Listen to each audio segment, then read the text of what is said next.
the UETA, and they recognize digital negotiable instruments, they recognize digital signatures, and so it's more likely that the dispute will be the results of a dispute will come out as the parties generally planned and generally expected, just as if that commitment had been on a piece of paper.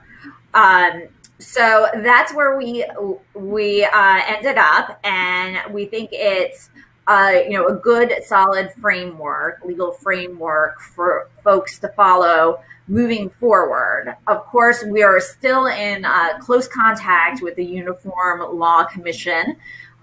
They continue to work on amendments to various articles of the UCC to modernize that statute. And then we've also been looking at possible, BAFT has, along with some of its legal experts in the field, law firm members, into perhaps amending the e-Sign Act to also help with the digital signatures and the transfer of the instruments that may be turned into, finally, from paper into a digital form. So we're working on this in many different layers. And as Rebecca said, the last element of what law you're using in the technical best practices really allows users of the DLPC to place in there, and it gives you some wiggle room to show, okay, are you going along with the best practices we've set forth and the use of Delaware law, or has now the law finally changed and there are other statutory laws on the books that are more commonly used, like New York law? Has New York law now changed going forward? So it kind of future-proofs the DLPC to some extent. And we think that is, in fact, key. The interoperability and this legal framework are very key to the success of the DLPC. Okay, thank you very much, Samantha. And I think we'll definitely go into a little bit more detail about that later. And I can see there have been a few questions about the types of law, and looking, one of the questions is asking why not English law, for example, with respect to commodity finance. But we'll go on to that question a bit later.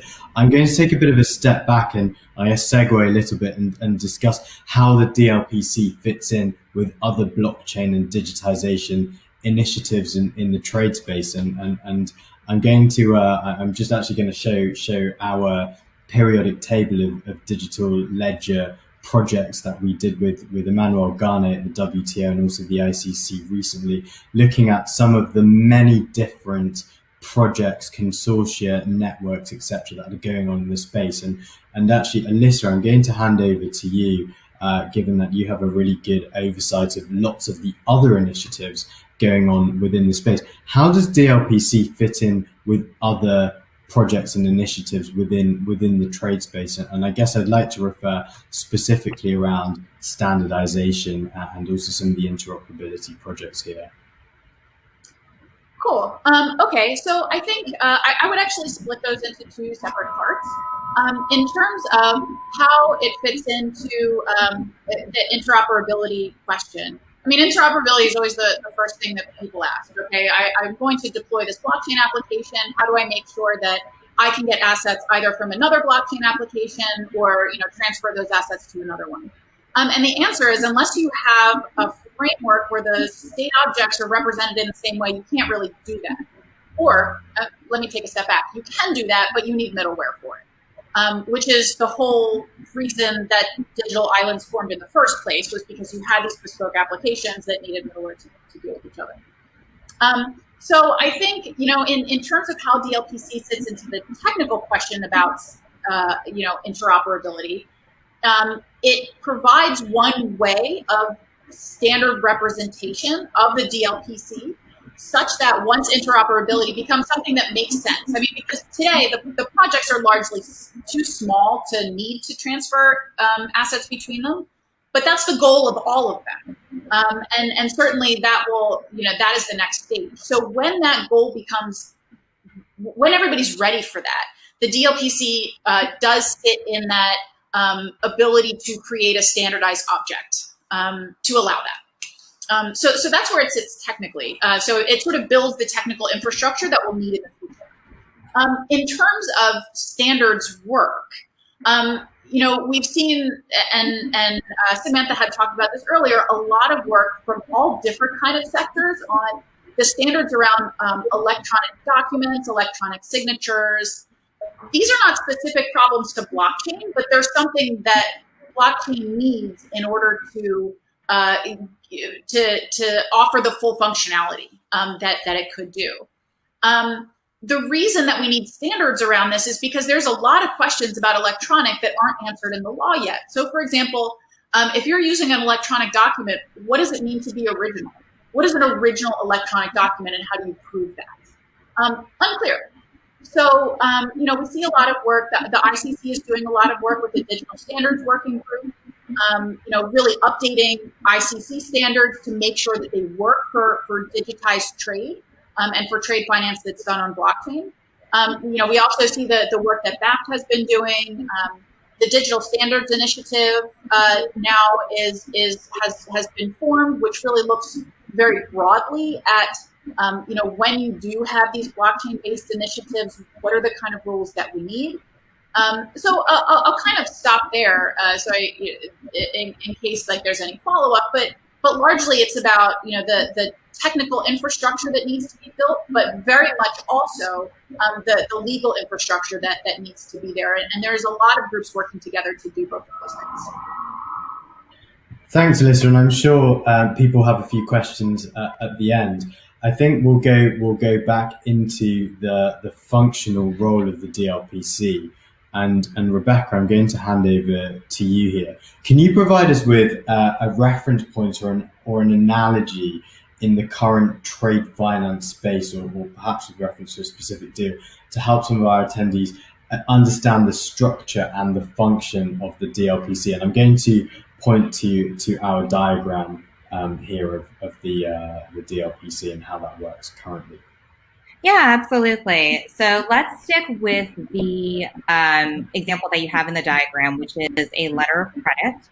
And so what's drawn on the diagram is actually how the DLPC and the blockchain platform would be interacting with the existing systems. So you see references here, for example, to an ERP system, a trade system, GL, things of that nature.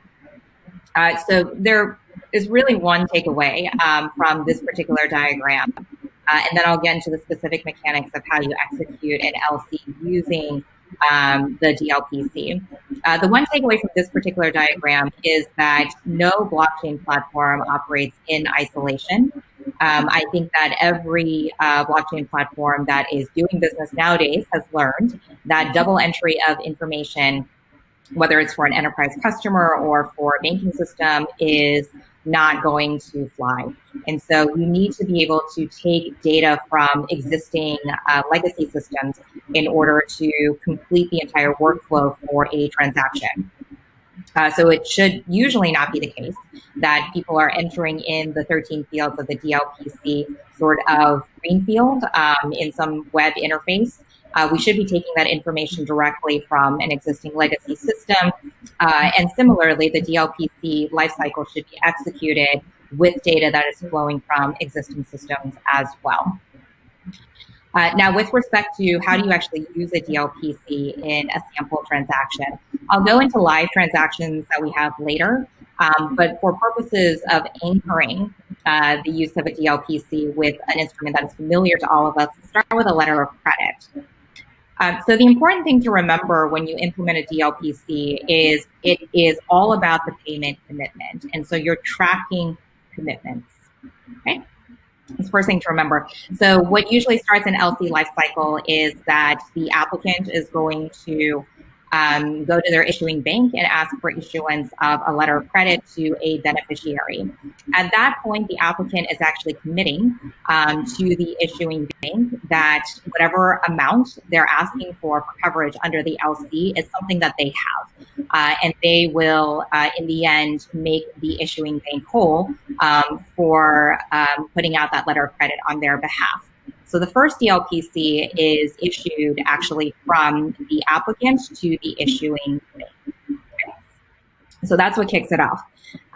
There will be a second DLPC that will follow from that, and that is from the issuing bank to the advising bank, because that is where the initial payments will flow once there's e-presentation of documents. A third DLPC is going to be from the